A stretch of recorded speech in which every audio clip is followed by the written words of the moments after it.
¿Por el desgaste? ¿Ahí tiene un desgaste? Por el desgaste. Y el esmalte que ya también se desgastó todo. Ah, no, no todo. Entonces, ¿cómo se va? Si el esmalte que está en la superficie no se ha desgastado, ¿cómo el túbulo se va a desgastar? Con la mineralización. Es más grande. Se hace más grande. Entonces se ensancha. ¿Sí?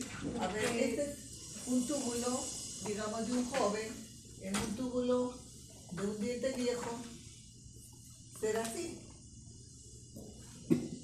¿A eso se refiere? ¿Qué dice Ingrid? ¿Verdad?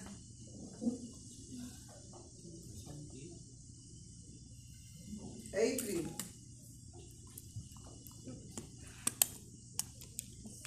Si sigue así, o sea, no, si la dentinogénesis no deja de producirse, entonces sí se ensancharía más, porque sigue habiendo una dentina. No, sería una dentina secundaria. Ahorita no hablen de dentina secundaria ni nada, díganme lo que les estoy contestando. ¿Cómo? Del adulto más estrecho. ¿Por qué? Porque es una dentina. El túbulo más bien va a ir disminuyendo su amplitud. ¿Por qué? Porque estamos diciendo ahí que la predentina que viene, que es secretada por los odontoblastos, asciende por el túbulo y se van a ir impregnando en la pared interna del túbulo cada vez más, de tal manera que va disminuyendo la luz hasta que los túbulos se pueden obliterar. Por eso es que un diente viejo ya no tiene sensibilidad, porque los túbulos se han obliterado. ¿Está claro? Brad, ¿lo entendió? Sí, doctora. Bien, entonces por lógica, pues si estamos diciendo que viene desde la capa odontoblástica, viene predentina y se va a ir incorporando en la superficie interna, va a ir disminuyendo la luz, ¿verdad? Entonces zona hipomineralizada, zona hipermineralizada, y tengo la zona o la capa hipomineralizada externa, que es una zona de transición entre una capa muy mineralizada y una dentina menos mineralizada. Esta es una zona intermedia. Entonces ya estamos sabiendo aquí un concepto importante, que los túbulos dentinarios con la edad van a ir perdiendo sensibilidad. ¿Por qué? Porque los túbulos se van a ir obliterando. Muy bien, ¿qué cantidad de túbulos tenemos? Recuerden que un diente tiene la dentina, al menos tiene dos límites, ¿no? Un límite amelodentinario entre la dentina y el esmalte, y un límite pulpodentinario entre la dentina y la pulpa. ¿Quién tiene una mayor superficie? Bien, el límite amelodentinario o el límite dentino-pulpar. Mayor superficie. ¿Perdón? El límite, muy bien, el límite amelodentinario. Si ahorita, por ejemplo, aquí tenemos en esta amplitud 4 estudiantes, en 4 metros se me ocurre. Pero si yo esto, y en cada metro puedo ver 2 estudiantes, ¿sí? Si esto se comprime, va a ir disminuyendo la luz. La cantidad de estudiantes por milímetro o por metro será igual, mayor o menor. ¿Qué dice usted, Ronald?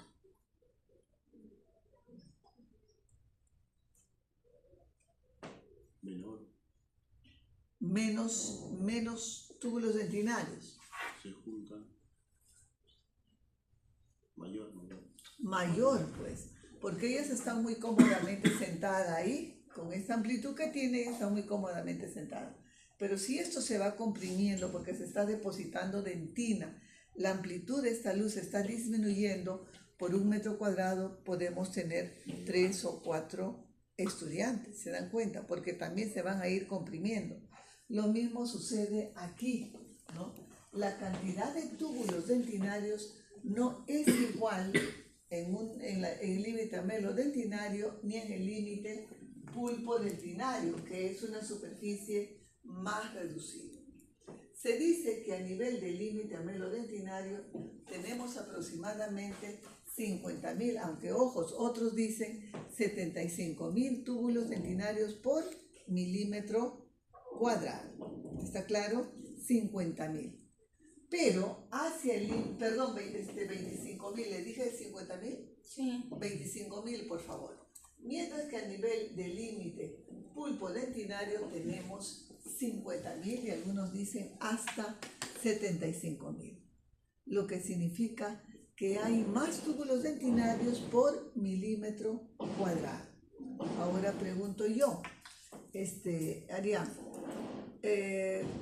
¿dónde cree que usted habrá una mayor sensibilidad y por qué? ¿Cuando estamos cerca al límite amelodentinario o cerca al límite pulpodentinario? En el límite pulpodentinario. ¿Por qué?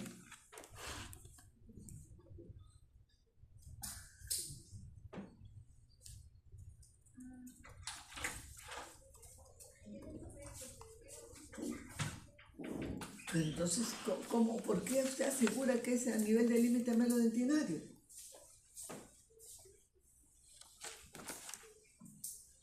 Tiene que haber una razón. ¿Es en el pulpodentinario? No, ya lo ha dicho. A nivel del límite amelodentinario, no, pulpodentinario, ¿no? Hay mayor sensibilidad. ¿Por qué?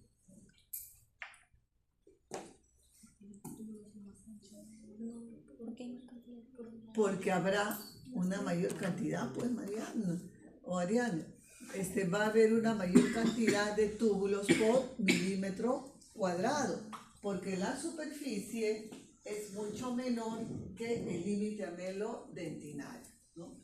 Por eso es que cuanto más profundo es la cavidad que ustedes van a ir preparando, va a haber una mayor sensibilidad. Y si ustedes no consideran esto y utilizan pues un protocolo de atención adecuado, pueden producir daño a la pulpa dental. Recuerden que ustedes están mutilando cerca al límite amelodentinario, están mutilando, porque ustedes van a cortar dentina dañada, están mutilando aproximadamente 50.000 túbulos dentinarios, por lo tanto 50.000 odontoblastos que pueden causarle la muerte por la temperatura alta si es que no usan una buena refrigeración. ¿Está claro? Entonces, a nivel de la pulpa dental, del límite pulpodentinario, tendremos un mayor número de túbulos dentinarios. Y hacia el límite amelodentinario, un menor número de túbulos dentinarios. Muy bien. ¿Cuál es el contenido de estos túbulos dentinarios? Los túbulos dentinarios tienen en su interior, miren a la prolongación del odontoblasto, llamada fibría de Tomes o proceso de Tomes. Tienen también un contenido nervioso, porque de un plexo que se encuentra en la pulpa emergen terminaciones nerviosas libres y van a ingresar al túbulo dentinario, pero no llegan, por si acaso, hacia el límite amelodentinario. ¿Está claro? Pero tiene un componente nervioso que no abarca todo el túbulo dentinario, se queda a una distancia muy cerca del plexo de... Ya vamos a ver nosotros ahora, este es un plexo nervioso de Rajkov. ¿Qué otro contenido tiene? El fluido. La pulpa sí es un verdadero tejido conectivo de tipo mesenquimatoso, o sea, laxo. Por lo tanto, tiene una gran cantidad de sustancia fundamental. Y esta sustancia fundamental va a ascender, ingresa al túbulo, choca con el límite amelodentinario y luego regresa. O sea, el fluido que recorre por el túbulo dentinario está en movimiento. Se le conoce como linfa dentinaria, licor dentinario, fluido dentinario, es lo mismo. ¿Está claro eso, chicos, por favor?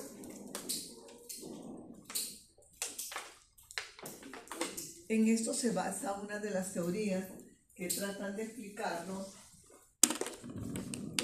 por qué la sensibilidad dental, ¿sí? Entonces es un fluido que está en movimiento. Ese es el contenido de los túbulos dentinarios. Ahora, estos túbulos dentinarios, hijos, están interconectados entre sí. Miren, presenta ramificaciones que se conectan entre los túbulos seminíferos, entre los túbulos dentinarios. Esa es la razón por la cual podemos tener una caries muy pequeña en la dentina, pero la sensibilidad la sentimos de todo el diente. ¿Por qué? Porque entre los túbulos hay una interconexión entre ellos. A nivel del límite amelodentinario también terminan en forma ramificada, porque se ramifican dicotónicamente, ¿ya? Entonces, no hay túbulos dentinarios independientes, todos están interconectados. Por eso es que cuando la caries dental también llega en una determinada área, puede difundirse, porque entre los túbulos hay comunicación. ¿Está claro eso? ¿Claro, chicos? Sí, ¿Alguna profesora, pregunta? sí. Muy bien. Aquí para ver, el espacio periprocesal se mantiene a través de los años. No, acabamos de decir que ya no. Hemos dicho que se va a ir obliterando con la edad, de tal manera que cuando asciende el fluido y arrastra a la predentina, se incorporará en los túbulos adyacentes al límite amelodentinario. Por eso es que si yo cojo una muestra a este nivel, miren, el túbulo dentinario casi está obliterado, pero conforme voy descendiendo, la amplitud de la luz que rodea el espacio periprocesal se va a ir incrementando. De tal manera que al nivel del límite amelodentinario es un túbulo completamente abierto, ¿no? Tiene una luz bastante amplia. Aquí, para que puedan ver el túbulo dentinario de un diente joven, y miren los túbulos dentinarios de un diente viejo. Se van obliterando con la edad. Fisiológicamente se obliteran como consecuencia de la dentinogénesis permanente o continua.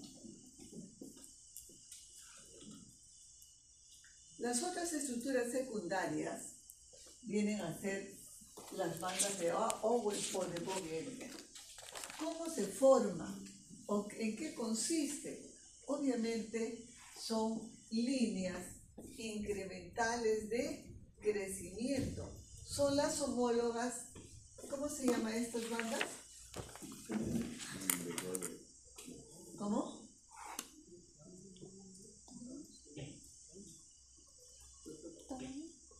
Frank.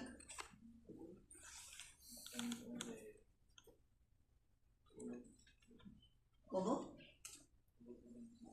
Túbulos dentinarios. Esta es dentina. Y entonces, ¿cómo va a ser esto? Pues entonces, hijo, túbulos dentinarios. Las bandas de o estrías de Retzius. Estrías de Retzius. Entonces, las bandas de Owen o de von Ebner, que son las líneas incrementales de crecimiento, porque corresponden a las zonas de reposo y toda esta zona de aposición. Hemos dicho, y creo que está escrito en las diapositivas, que la secreción de esmalte y dentina se da en forma intermitente. Etapas de producción activa, etapas de reposo, ¿no? Entonces, miren, son las homólogas. Sin embargo, no lo vemos fácilmente. ¿Por qué no lo vemos fácilmente? Porque la dentina es menos mineralizada y estas estructuras histológicas corresponden a áreas también menos mineralizadas, de tal manera que no hay un contraste con esa dentina y por eso es que no se puede observar fácilmente estas bandas de Owen o de von ¿Está claro eso, chicos? ¿Sí? Muy bien. Y luego, a nivel coronal, siempre adyacente al límite amelodentinario, vamos a tener espacios vacíos o estos espacios irregulares que corresponde a la dentina interglobular o espacios de Selma. A ver, Frank, ¿qué es la dentina interglobular o espacio de Selma? ¿Por qué aparece? ¿O cómo se forma? No lo sé. Dentina interglobular o espacios de Selma.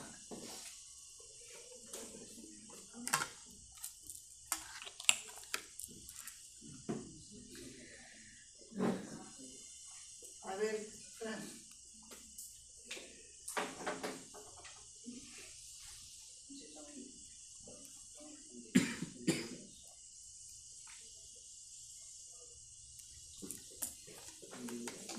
Hendiduras.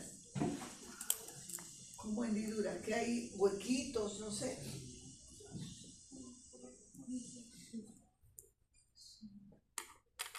Por la forma, ¿qué forma, hijo? De esos, de estas manchitas que vemos ahí. Cuando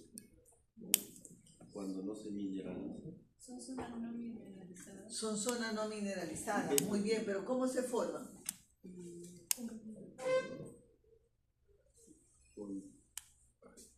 Dentina interglobular, hijos. Glóbulos de mineralización. ¿Cómo? Los glóbulos de mineralización. ¿Cómo los glóbulos de mineralización?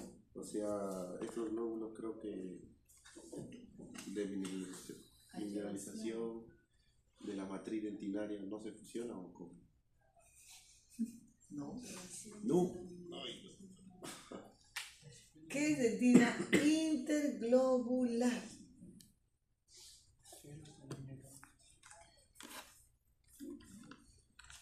A ver, díganle a la IA que le conteste rápido. A mí me salió que era globular. Ya, pero ¿en qué consiste? Ah, de la mineralización globular. ¿En qué consiste? ¿Qué significa? A mí me salió que era por los calcoferitos. ¿Pero qué le dice la IA? O sea, Es que una es dentina mineralizada. ¿Ah? Es una dentina ¿Pero por qué se forma? porque si los calcoferitos no se fusionan con el Calcoferitos, no, calcoferitos. calcoferito. Entonces, la dentina interglobular son fallas en la mineralización globular, ¿es cierto? O fallas en la fusión de los calcoferitos, ¿no? Y por eso es que lo vamos a ver así, miren, como espacios de un color negro o puede ser también translúcida, fallas en la mineralización. Entonces, esto también nos debe estar explicando por qué cuando la caries dental llega a la dentina avanza muy rápidamente y extendida, o sea, en sentido horizontal, porque al llegar a la dentina primero se encuentra con los túbulos dentinarios que son canalitos por donde puede pasar su toxina o la bacteria. Segundo, porque los túbulos dentinarios se interconectan entre ellos. Y tercero, porque van a encontrar zonas que son menos mineralizadas. Es matriz dentinaria. ¿Está claro? Por fallas entonces en la fusión de los calcoferitos. Esa es la zona, la dentina interglobular o espacios de Selma. Ahí lo tienen, miren. A mayor aumento, miren. Parecen palomitas que nos hacían dibujar un pajarito en jardín, igualito. Pero esta es la dentina interglobular. ¿Y eso hay en todos? Es algo normal, claro. Hasta en los dientes temporales, solamente que en los dientes temporales es en menor cantidad, pero aquí sí. Por eso es que la caries avanza rápidamente cuando llega a la dentina.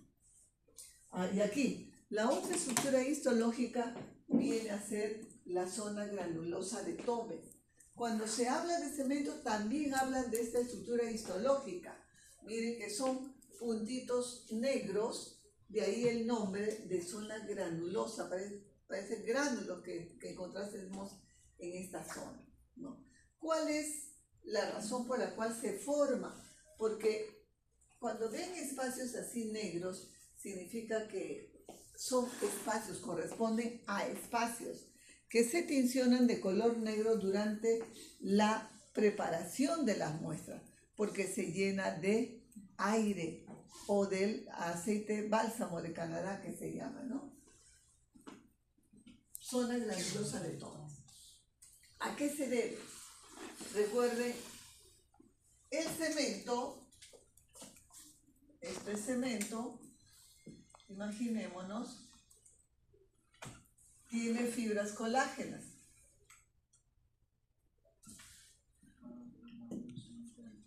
La dentina, o debería usar como otro, ya no importa.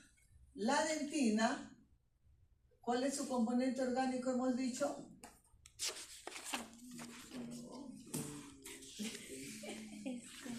Los aminogénicos.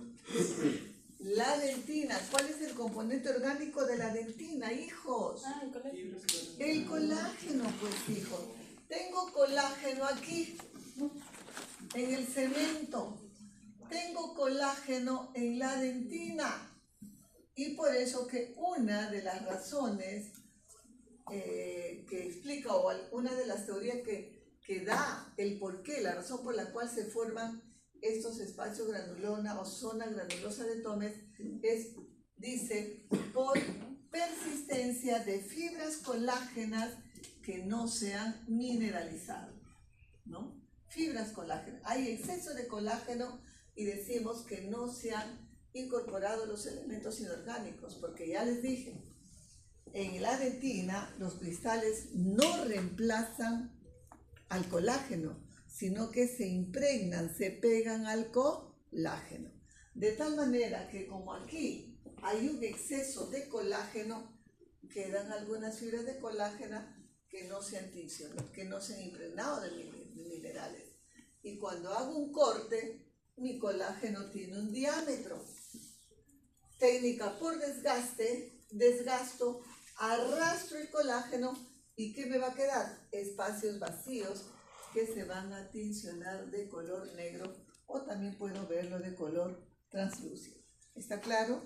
Esa es la zona granulosa de Thomes. Persistencia de fibras colágenas no mineralizadas. Aunque también hay otra teoría que es a la curvatura de los túbulos dentinarios.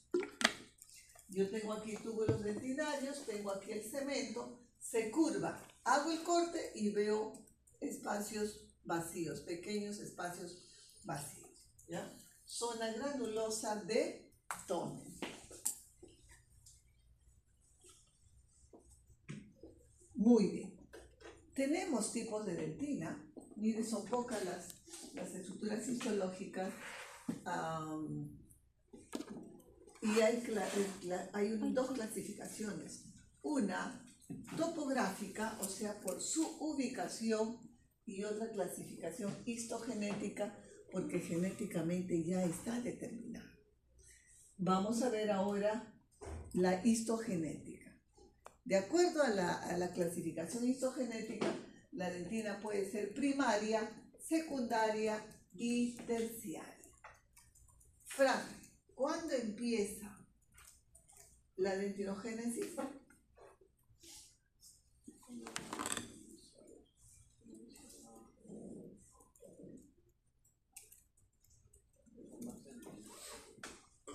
Cuando termina de formarse el diente. ¿Qué dice usted, Adrián? A ver, Ronald. Etapa avanzada. En el estadio de campana avanzada. Ahí se inicia la dentinogénesis. De tal manera que la dentina primaria, chicos, es aquella dentina que comprende desde el inicio de la dentinogénesis hasta que el diente alcanza el plano oclusal. O sea, simplemente cuando el diente al erupcionar alcanzó a su antagonista. Hasta ahí es dentina primaria.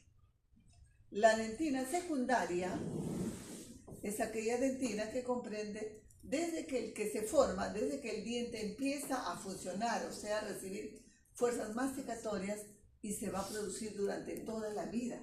Esa es la dentina secundaria. Ahorita en ustedes se está formando dentina secundaria, en mí también. Pero siempre y cuando no se sume un estímulo intenso, ¿no?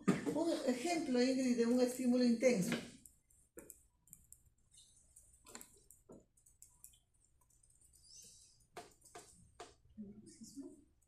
El bruxismo, muy bien, ¿no?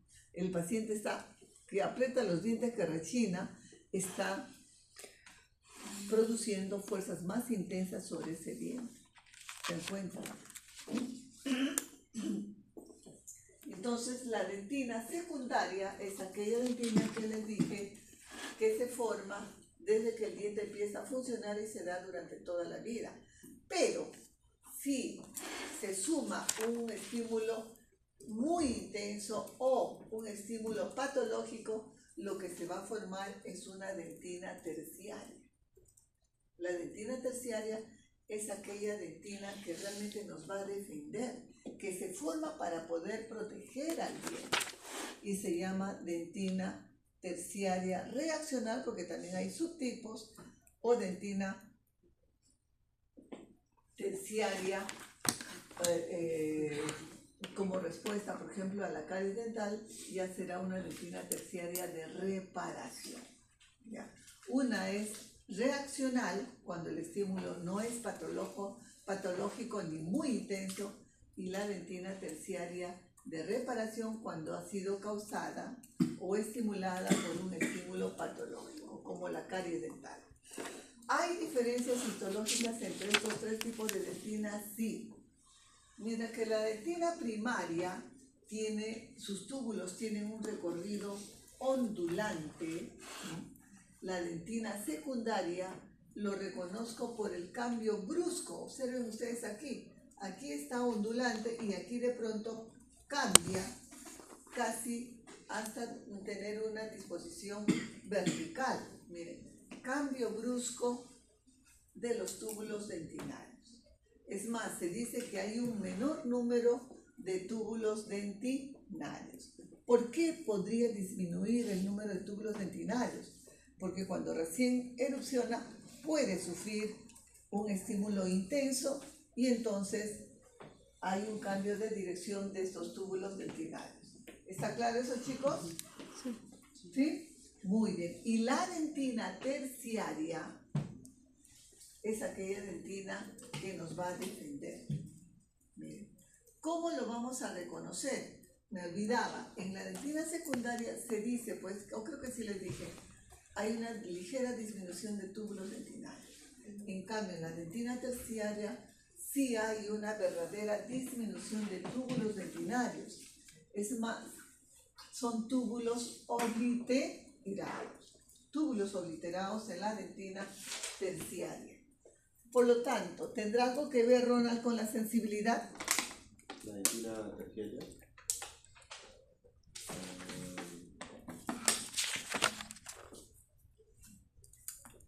Sí, ¿Cómo? con la sensibilidad. Yo le estoy preguntando si tiene algo que ver con la sensibilidad. Usted me dice sí, ¿cómo? ¿Por qué? La sensibilidad será mayor, menor, igual, no lo sé.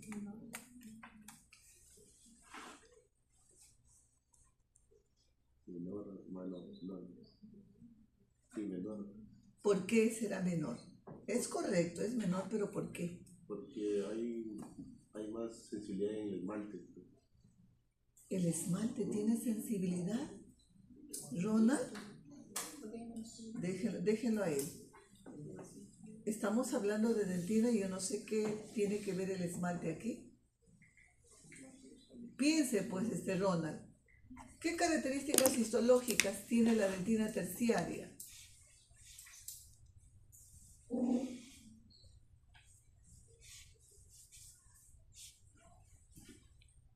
¿Qué características histológicas, Frank, tiene la dentina terciaria, hemos dicho? ¿Cómo? No, yo no he dicho qué función tiene. ¿Qué características histológicas tiene? Que los túbulos dentinarios se obliteran. ¿Qué más? Hay un menor número de túbulos. Eso explicaría por qué la menor sensibilidad, Ronald, en la dentina terciaria. Sí. ¿Por qué? Piense pues, Ronald. Ahí sí le falla. Para otras cosas sí usted tiene una agilidad y habilidad, y para estas cosas no. Por supuesto que la sensibilidad va a ser menor porque los túbulos están cerrados, tapados, obliterados. Por lo tanto, el estímulo no se puede proyectar, pues hijo, hacia la pulpa, porque quien tiene los nervios, quien responde con el dolor, fundamentalmente es la pulpa dental, ¿no? Por eso es que ustedes van a ver en su práctica privada, a veces vienen pacientes con una cavidad amplia y ven de color negro, ¿no? La pared de la corona está debilitada y al toque pensamos, se me hizo el día, se me hizo la semana, se me hizo el mes. Endodoncia, perno, corona, todo, ¿no? Y el paciente con justa razón le va a decir, pero ¿por qué me está usted cobrando tanto? Ah, porque le vamos a hacer esto, esto y esto. Pero ¿por qué si a mí el diente no me duele? Lo tengo mucho tiempo ahí y no me duele. No tengo dolor en el frío, en el calor, ni al nada. Ustedes tienen que saber explicar, porque en la medida que ustedes expliquen, hijos, a sus pacientes lo que van a hacer y por qué van a hacer, de verdad que van a tener pacientes. Porque si ustedes no hacen eso, podrán tener el mejor consultorio, pero no van a tener pacientes.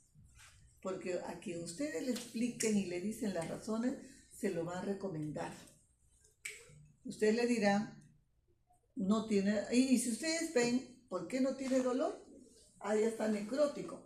Limpian, obviamente manualmente, y ven el piso de la cavidad de color negro, marrón, lo que sea. Pero pasan el explorador, que ya les van a enseñar, es uno que tiene una puntita, ¿no? Y les van a enseñar cómo suena una dentina sana. Y van a escuchar ese chirrido dentinario normal, que me indica que sí está mineralizado ese piso, por eso es que no tiene dolor. Ese es un tipo de dentina terciaria reparativa, porque hay variedades también de dentina terciaria, ¿no? Por ejemplo, ustedes van a ver también, tengo aquí la corona, la raíz, y van a ver estos desgastes así. Estas son las afracciones. Da la impresión que si ahorita muere el paciente, toda la corona se va a desmoronar. Son desgastes por trauma, pero no hay cambio de color, tiene una coloración normal, una coloración de dentina normal. Y ustedes le van a tener que rellenar, porque no es carie dental, con una resina. Y tienen que cobrarle al paciente, ¿no? El paciente igualmente va a reclamar. No me duele, pero saben que eso va a continuar y se va a fracturar. ¿Por qué no duele? Porque es una dentina terciaria. Menor número de túbulos dentinarios obliterados. Ustedes lo van a ver todo eso. Pero es diferente a ese piso de dentina donde yo veo un color, ¿no? Oscuro. Esta es una dentina terciaria reaccional. Es un estímulo permanente, no es muy intenso, ¿no? Que va a ir desgastando progresivamente. La diferencia entre una dentina terciaria reaccional y una dentina terciaria de reparación es que la terciaria reaccional es la dentina producida o elaborada por los mismos odontoblastos que se diferenciaron en el estadio de campana avanzada. O sea, la dentina terciaria reaccional es elaborada por los odontoblastos ya preexistentes de hace mucho tiempo. En cambio, la dentina terciaria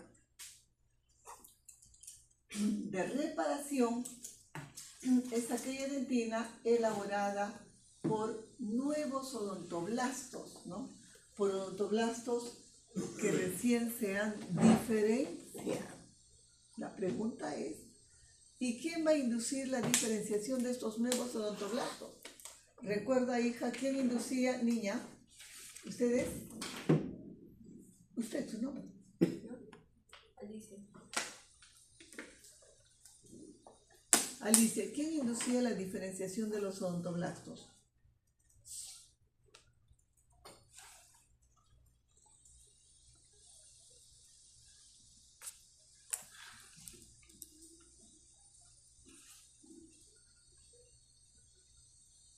Siempre me quedo con ganas de hacer un examen donde puedan integrar muchos conocimientos, conceptos que reciben ustedes, no solamente de histología, fisiología, microbiología, bioquímica. ¿Por qué no lo hago? Porque si lo hago de repente los mato. Algunos están medio moribundos y con eso terminaría de rematar. Pero un día me voy a animar sin tener en consideración eso. Porque no es posible. A ver, Brad, me olvidé de preguntarle a usted, ¿quién inducía la diferenciación de los odontoblastos? Si no me equivoco, eran las células, no, las fibras. Las fibras. A ver, hija. Las células de la papila inducen la diferenciación.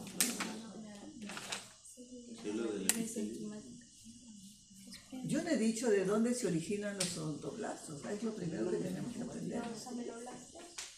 Los preameloblastos. Este diente ya está erupcionado. Entonces ya no habrá preameloblastos para inducir la diferenciación de nuevos odontoblastos. De tal manera que van a ser inducidas, es toda una reacción en cadena, pero uno de ellos es una interleucina, un mediador químico de la inflamación, que es la IL-1, la interleucina 1. Porque cuando hay caries dental y me duele al frío, me duele al calor, me duele al dulce, estoy produciendo inflamación de la pulpa. Y si hay inflamación, va a haber liberación de mediadores químicos. Entonces, este mediador químico es uno de los tantos que van a inducir la diferenciación de nuevos odontoblastos. Entonces, dentina secundaria, dentina terciaria reaccional producida por los odontoblastos preexistentes.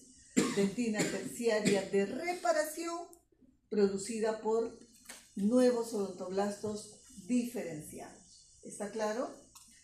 Entonces, en la dentina terciaria, esta dentina terciaria van a haber también tipos y va a depender de la velocidad de avance de la caries dental. Ustedes saben que la caries dental puede avanzar agresivamente como puede avanzar lentamente, ¿no? Cuando avanza lentamente, se va produciendo una dentina que no hay cambio de color, ¿no? Es una dentina translúcida, pero muy mineralizada, ¿no? Y que oblitera al túbulo dentinario. Es una dentina esclerótica, le llamo, ¿no? Pero cuando avanza más rápidamente, va a producir la muerte de los procesos odontoblásticos, de tal manera que va a haber un cambio de color en esa dentina, una dentina opaca.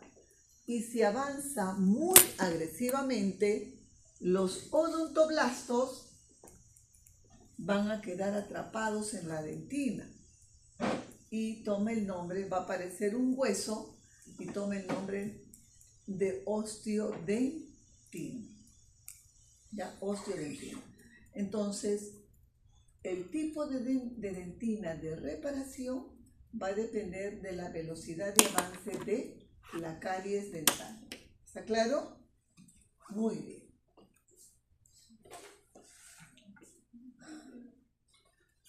La clasificación topográfica o histotopográfica, que significa una clasificación por la ubicación que tienen, es la siguiente. La dentina del manto, que es la dentina que está adyacente al límite amelodentinario, ¿no? Aquí tenemos el límite amelodentinario y esta es la dentina del manto. Se dice que es mucho más mineralizada que la dentina circumpulpar, ¿no? Solamente la que está cerca al límite amelodentinario es la dentina del manto. Todo lo demás es dentina circumpulpar. Lo que significa, si es que no hay un trauma ahorita en sus dientes, no tienen caries dental, lo que se está formando es dentina secundaria y también llamada dentina circumpulpar, porque está rodeando a la pulpa dental. Y tenemos a la predentina, que está adyacente al límite pulpo-dentinario. Predentina, dentina circumpulpar y dentina del manto. ¿Está claro, por favor? Esta es la clasificación topográfica o isotopográfica. Y aquí también tenemos los espacios de Selman o dentina interglobular.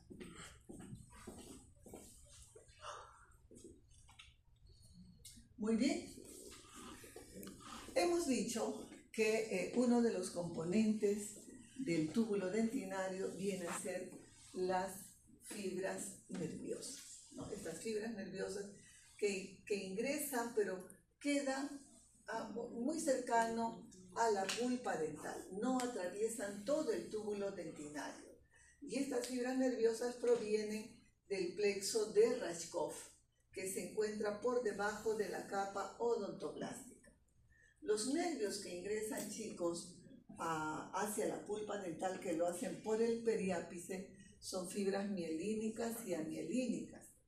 Pero conforme van ascendiendo, van perdiendo mielina, y los que ingresan al túbulo dentinario se dice que son fibras amielínicas, ¿sí? Recuerden que la presencia de mielina o no en una fibra nerviosa, ¿qué es lo que determina? Piero, ¿recuerda?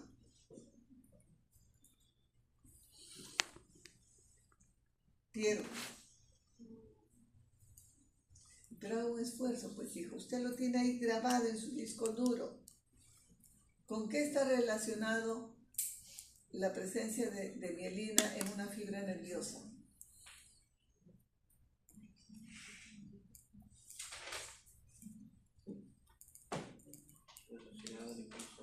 ¿Con qué? ¿Con qué? Velocidad del impulso nervioso. Velocidad del impulso nervioso. A ver, ¿quién completa la idea? La velocidad de avance, pues, hijos, ¿no? Velocidad de avance. Las fibras mielínicas, recuerden que transportan más rápidamente el impulso nervioso, y las fibras amielínicas van a hacerlo más lentamente.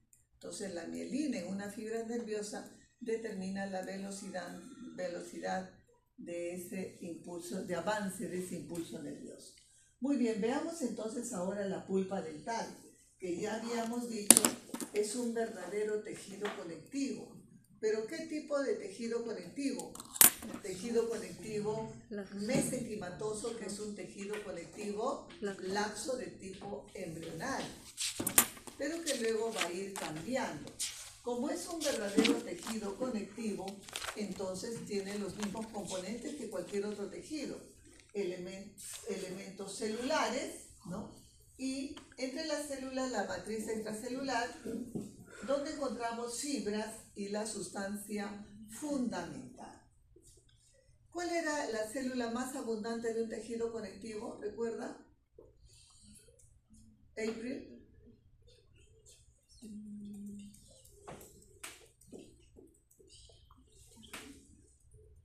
Xiomara.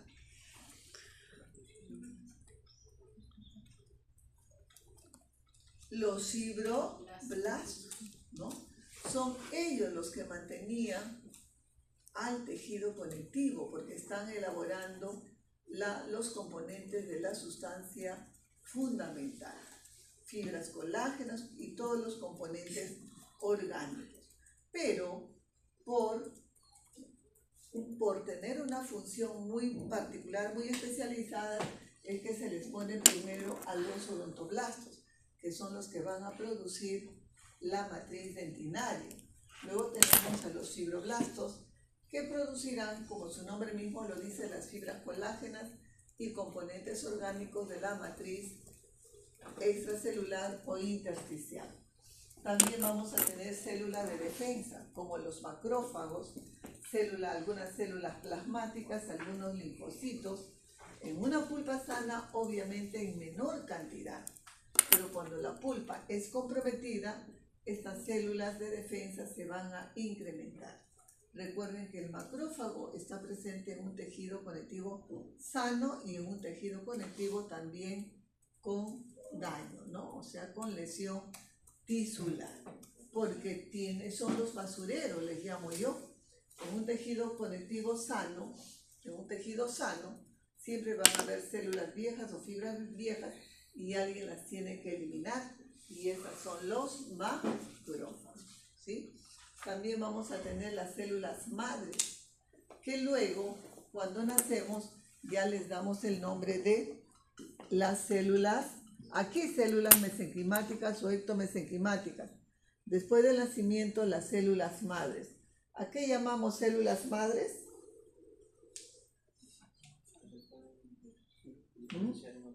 Claro, aquellas células que pueden diferenciarse en otros tipos celulares. Aquí tienen los odontoblastos.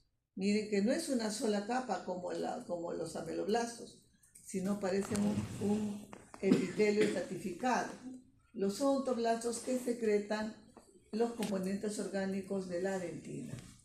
Tengo aquí los fibroblastos que van a secretar los componentes orgánicos de la pulpa, que es tejido conectivo. Los macrófagos, que van a fagocitar células viejas o algunos patógenos, y estas son las células mesenquimáticas o células madre. Muy bien. Como aquí la matriz extracelular, donde tengo fibras y la sustancia fundamental, el componente fibrilar más abundante es el colágeno tipo 1, ¿no? Aquí lo vemos con una coloración especial, tricrómica de Mason se llama, para poder ver, miren, estas fibras colágenas, que en la raíz de la pieza dentaria están paralelas, pero a nivel de la corona, las fibras colágenas se comportan como un tejido conectivo denso irregular, pero no es denso, es un tejido conectivo laxo. Las pocas células están en diferentes direcciones. También vamos a tener el colágeno tipo 3, o fibras de reticulina o fibras de von Korff, que se le llama, que lo encontramos más en la dentina del manto. También algunos consideran a las fibras elásticas, aunque otros no, porque las fibras elásticas son componentes más de las paredes de los vasos sanguíneos.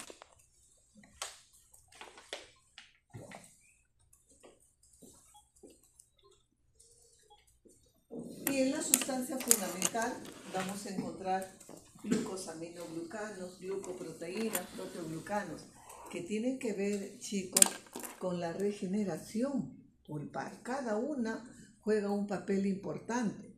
Ustedes cuando lleven clínica van a hablar en endodoncia, en odontopediatría, sobre la regeneración pulpar. De estos, algunos componentes como el ácido hialurónico o el dermatán sulfato, que van a predominar si en dientes jóvenes o en dientes viejos. En dientes recién erupcionados jóvenes, miren, predomina el dermatán sulfato, y en dientes mayores el ácido hialurónico. Estos les dan esa viscosidad, ¿no?, que permite que se unan fibras, células, todo. Porque cuando hagan endodoncia y les enseñen a hacer la extirpación de la pulpa, le van a dar técnicas. Lo ideal es sacar la pulpa íntegra y van a sacarlo como un gusanito blanco, ¿no? ¿Por qué? Porque sus componentes están unidos entre sí a través de estos componentes orgánicos. En un diente mayor por el ácido hialurónico. Recuerden que el ácido hialurónico da viscosidad a nuestros fluidos corporales. Tenemos entonces zonas de la pulpa dental. Hay una zona periférica o pulpa periférica donde encuentro a los odontoblastos y una pulpa central. La pulpa periférica tiene 3 capas o zonas. La capa odontoblástica o zona odontoblástica, donde tendré a los odontoblastos. Una zona subodontoblástica llamada zona oligocelular de Weil y una zona hipercelular rica en células o zona preodontoblástica. De tal manera que los nuevos odontoblastos, Xiomara, ¿de dónde se van a diferenciar?